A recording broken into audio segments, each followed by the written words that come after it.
Hello everyone, this is doctor Neelam Avtar Singh, homeopathy consultant. पिछली video में हमने ओपीएम के फर्स्ट पार्ट की बात की थी। इस वीडियो में हम इसके कुछ और इम्पॉर्टेंट रूब्रिक्स करेंगे। This is OPM part 2।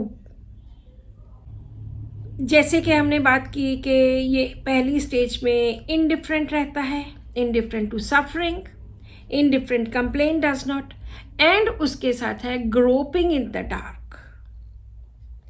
Groping in the dark means फिर वो अंधेरे में भटक रहा है, उसको रास्ता नहीं मिलता। ग्रोपिंग इन द डार्क, अंधेरे में भटक रहा है। अगर सपोज करो वो आपसे भी मेडिसिन लेता है तो वो आपसे भी आके पूछता है कि डॉक्टर साहब इतनी देर होगी दवाई लेते हुए, कोई फ़र्क नहीं पड़ रहा, कि आप बताओ कि मैं क्या करूं, कहाँ जाऊं, किसको दिखाऊं। ओपीएम की एक्स्ट्रा विजिलेंस हम इस तरह से भी लेते हैं कि अगर पेशेंट आपसे मेडिसिन ले ही जा रहा है, 2 महीने बीत गए कोई फ़र्क नहीं पड़ा, 4 महीने बीत गए कोई फ़र्क नहीं पड़ा, 6 महीने बीत गए, बेचारा खाई जा रहा है और वो कही जा रहा है कि डॉक्टर साहब कोई फ़र्क नहीं पड़ता। लेकिन जब एक बार आके कहता है कि डॉक्टर साहब अब तो 6 महीने हो गए, हद हो गई, इतनी देर हो गई, कोई फ़र्क ही नहीं पड़ रहा, तब वो भी एक्स्ट्रा विजिलेंस की स्टेज होती है। तो वहाँ पर भी ओपीएम बहुत अच्छा काम करती है। इसमें भी हम ओपीएम देते हैं पेशेंट को। ओपीएम का एक और बहुत इंपॉर्टेंट रूब्रिक है, delirium blames himself for his folly. Delirium की स्टेज होती है जब पेशेंट की एक ही चीज़ पे सुई अटक जाती है, वो बार बार एक ही चीज़ के बारे में बात करता है, उसकी साइकी में वो चीज़ फंस जाती है।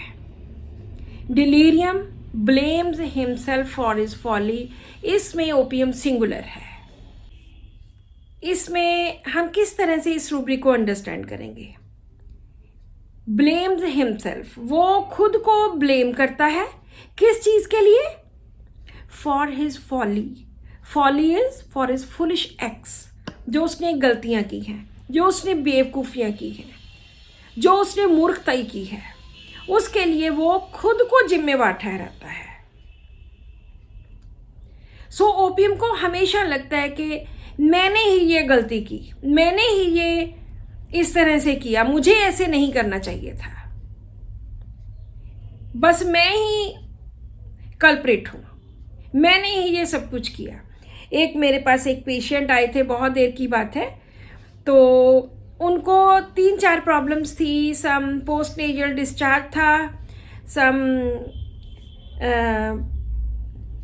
थ्रोट की इन्फेक्शन, एंड ये सब कुछ बहुत ज़्यादा था।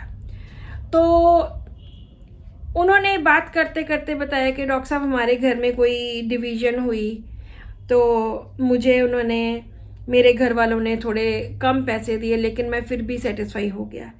पर हुआ तो सब मेरी मूर्खताई की वजह से, वो सब मेरी मूर्खताई की वजह से ही हुआ। उसने ये बात कम से कम 4-5 बार बोली। तो मैंने पूछा कि अब किस चीज़ की कमी है? तो कहता नहीं कमी वाली कोई बात नहीं है, ऐसे तो मैं संतुष्ट हूँ, लेकिन ये जो डिवीज़न वगैरह हुई सब मेरी वजह से हुई, मेरी ही मूर्खताई थी। तो मैंने एक ही ये delirium blames himself for his folly करके उनको ओपीएम दी। जब वो नेक्स्ट वीक आए तो उन्होंने बोला कि डॉक्टर साहब मेरी स्किन प्रॉब्लम बहुत सालों से थी और एक ही हफ्ते में मेरे पैर की ये स्किन प्रॉब्लम, हालांकि मैंने आपको नहीं बताई थी, वो बिल्कुल ठीक हो गई। तो इस तरह से अगर हम किसी मेडिसिन को उसके बहुत इम्पॉर्टेंट रूब्रिक से पकड़ लेते हैं, तो जो पेशेंट ने बात नहीं भी बताई होती वो भी ठीक हो जाती है। यहाँ पे उसकी 2-3 और प्रॉब्लम्स थी और वो भी ठीक हो गई। ओपीएम का एक और बहुत इम्पॉर्टेंट रूब्रिक है इंडिग्नेशन डिस्कम्फर्ट फ्रॉम जनरल। इसको हम, इस रूब्रिक को किस तरह से समझते हैं कि छोटी सी वो बात जो कि कोई नोटिस भी नहीं करता, जनरल डिस्कम्फर्ट, जनरल बहुत फेस पे सपोज करो एक पिंपल हो गया, एक बड़ी जनरल सी बात है, लेकिन इस पेशेंट के लिए वो इतनी बड़ी बात होती है कि उस पिंपल की वजह से वो किसी शादी में नहीं जाएगा, वो कोई फंक्शन नहीं अटेंड करेगा, यहाँ तक कि वो कॉलेज भी नहीं जाता है। वो कहता नो, ये मेरा फेस इतनी बुरी तरह से मेरे ऊपर, ये मेरे एक्ने हो गया। मतलब एक जनरल सा डिस्कम्फर्ट, एक थोड़ा सा छोटी सी प्रॉब्लम इसके लिए बहुत ज़्यादा इंडिग्नेशन की फीलिंग पैदा करती है। और इसके ऑपोजिट अगर हम इसका डीडी बेलाडोना के साथ करते हैं तो बेलाडोना हाई डिज़ायर में भी है और नेकेड में भी है। पहले उसको लगता है कि ओहो पिंपल हो गया, लेकिन वो फ्रिवलस है, उसको ज़्यादा फ़र्क नहीं पड़ता। 2 मिनट के लिए अगर छुपाया तो छुपाया, नहीं तो फिर बस ठीक है, उसको कोई फ़र्क नहीं पड़ता। कभी कोई पार्टी नहीं छोड़ेगा, कभी कोई कॉलेज नहीं छोड़ेगा, जितने मर्जी पिंपल हो जाए, कुछ मर्जी हो जाए, क्योंकि वो लाइट डिज़ायर में भी है, हाइड में भी है, हाइड करके नेकेड भी हो जाता है, दिखा भी देता है। सो इसलिए दोनों में ये डिफरेंस है। ओपीएम वाला बहुत सीरियसली ले लेता है और उसको जनरल डिस्कम्फर्ट से बहुत ज़्यादा इंडिग्नेशन होती है, लेकिन बेलाडोना में ऐसा नहीं होता। अगर हम ओपीएम का डीडी कॉकुलस से करें, क्योंकि बहुत सारे ऐसे रूब्रिक्स हैं like content and ask for nothing, desires nothing, तो इनमें कॉकुलस भी है और ओपीएम भी है। कॉकुलस वाला हम हमेशा देखते हैं कि वो हर सिचुएशन को रिकॉग्नाइज करता है, हर सिचुएशन को समझता है और उसके अकॉर्डिंगली वो एक्ट करता है। Recognise reality and accepts.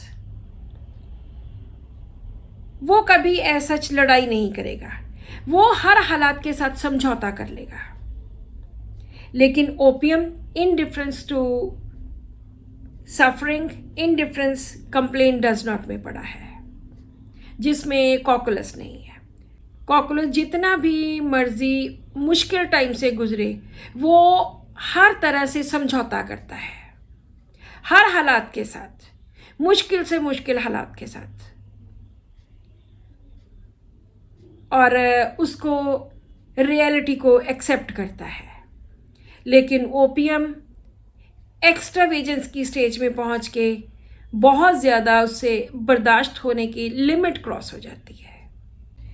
जब हम कॉकुलस को ओपीएम से और आगे डिफ्रेंशिएट करते हैं, कई बार बहुत जगह पे ये दोनों बहुत पास पास रहती हैं, तो ये एंग्जाइटी में ओपीएम कहीं भी नहीं आती। कॉकुलस एंग्जाइटी में हर जगह पे पड़ी है, क्योंकि कॉकुलस में एंग्जाइटी सबके लिए बहुत ज़्यादा होती है, दूसरों की केयर बहुत ज़्यादा होती है, केयर करते करते खुद की सेहत ख़राब कर लेना, ये कॉकुलस में बहुत है। लेकिन ओपीएम में ऐसे कोई भी रूब्रिक्स नहीं है। ओपीएम बहुत करेजियस होता है, बहुत अलर्ट होता है, प्लान्स गाइगेंटिक होता है, एलिवेशन मेंटल होता है, बहुत बड़े बड़े तकड़े तकड़े प्लान करने, क्योंकि बात तो फिर वही आ जाती है कि इसमें इसने नशा किया होता और बहुत बड़ा बड़ा दिखता है। So this is all about OPM. आज हमने इसके 5-6 वो रूप देखे जो बहुत ज़्यादा इम्पॉर्टेंट हैं। आज की वीडियो का क्वेश्चन है, 3 ऐसे पॉजिटिव रूब्रिक्स लिखिए ओपीएम के बारे में जो मैंने एक्सप्लेन वीडियो में नहीं किए। Right 3 beautiful and positive rubrics of opium which have not been explained by me in both of these videos. So this is all in this video. Subscribe to my channel, reply to this question and win prizes. Thank you so much for watching this video and keep watching my videos.